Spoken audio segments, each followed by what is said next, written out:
What's going on, everybody? I just wanted to let you know real quick that the Hyperfocus Masterclass is officially live.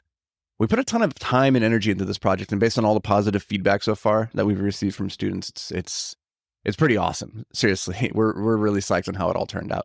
If you're interested in learning all the habits, rituals, routines, systems, processes, frameworks, and more that help me turn my ADHD into a superpower to get out of massive debt and build a $70 million real estate portfolio over the past 10 years, then you're definitely going to want to head over to beyondtheapex.com/hyperfocus and check it out. All right, let's get to the show. And welcome back to Amplified Impact, where we talk about how to build better businesses, invest in real estate, and to hyperfocus on what matters so that we can maximize our return on life. Now, yesterday, we talked about how you can do everything right and still lose. So if you haven't had a chance to go listen to that episode, you're going to want to do it because today's episode is a piggyback off of that. We're going to keep building. Now, yesterday, I shared a story about Formula One, the championship race between Lewis Hamilton and Max Verstappen. And one of the things that I didn't really talk about in that episode was the fact that what really screwed Lewis Hamilton over, who, if you remember, was winning the race by 12 seconds and had been dominating the race for 57 and a half laps and then loses in the last half lap.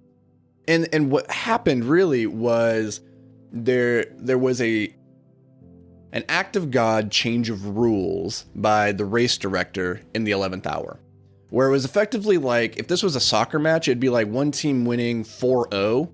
And then in the 90th minute, the ref is like, okay, next goal wins. And it's like, wait, what?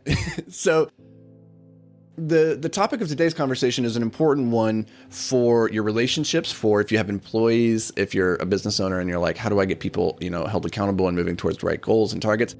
It's this idea that's been reinforced in my mind. What's been so hard to accept about that race, I think, for so many people, is the fact that the rules were just arbitrarily enforced. And not just arbitrarily enforced, but just made up on the fly.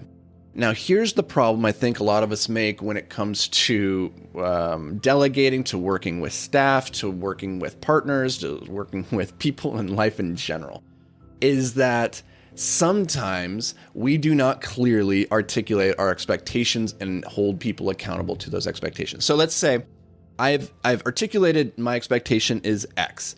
Okay, has it been clearly articulated or have I been vague? A lot of times the big mistake with communication is thinking that it's actually occurred. So we think we've been clear. The other person's like, I didn't understand any of that. And one of the lessons I've had to learn over and over and over in my journey through life is that it is not enough just to explain once and then hope that's enough. Like, specifically when it comes to delegating and to training, like, you have to repeat yourself like 30, 40, 50 times before the message really starts to sink in. So that's number one, is when you're setting expectations, has it been clearly communicated? Hey, real quick, guys, you already know I don't run any ads on this because I want to keep it like a really awesome listening experience for you. But I do have an ask. I'd love it if you could just help me spread the word so we can help more entrepreneurs, creatives, and high performers just make more money with less stress and more fulfillment. So the best way that you can help me do that is by reading, reviewing, and sharing this podcast. Like, the single thing I ask of you is please just take 10 seconds to drop a review. Seriously, it would mean the world to me. And more importantly, it may just help change somebody's life. So thank you, and let's get to the show.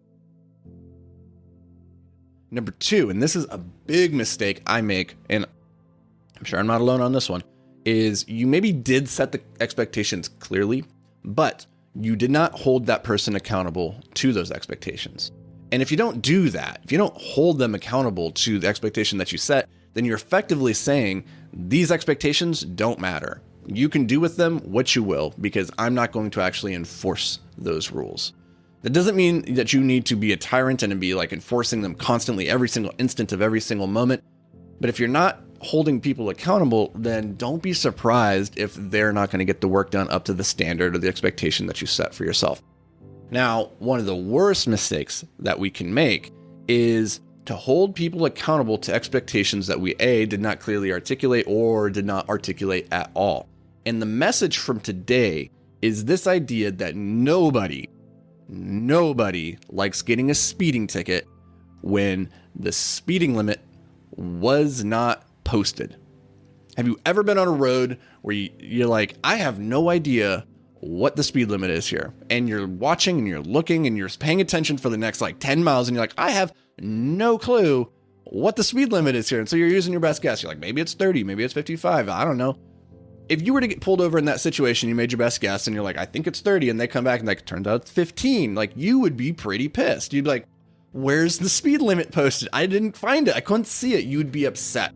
And it's the same thing that we do with employees and so vendors to like our relationships, is that we sometimes arbitrarily enforce rules that they couldn't possibly have known about, or we just make up the rule as we go because it's like nobody else knows what the rule is.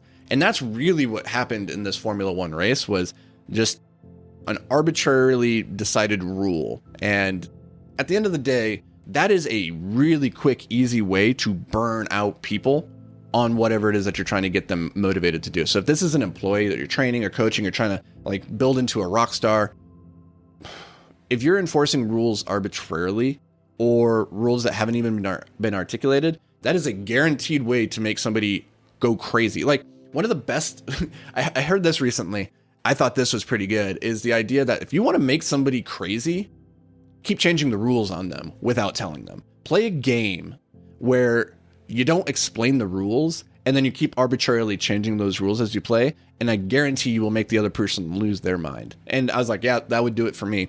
So make sure, as leaders, as high achievers, as entrepreneurs, as investors, let's make sure we're not doing that. Let's make sure from the very beginning, the rules of the game that we are going to, like, how are we going to play this game? What are these rules?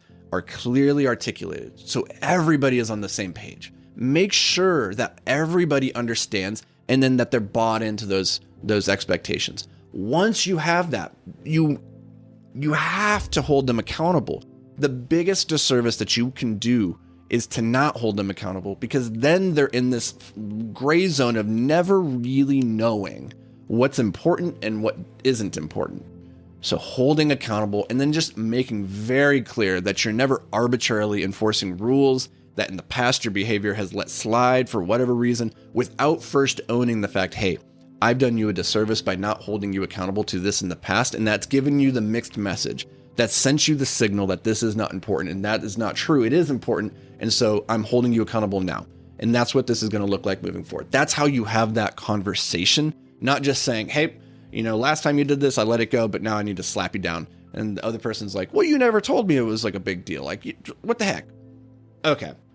A little bit of a rant because I'm a little bit emotionally tied into the results still of this Formula One race. So I'm a little bit bitter. I'm a little bit jaded, because that's what being a fan is a fanatic, right? And so that's what you get for loving things.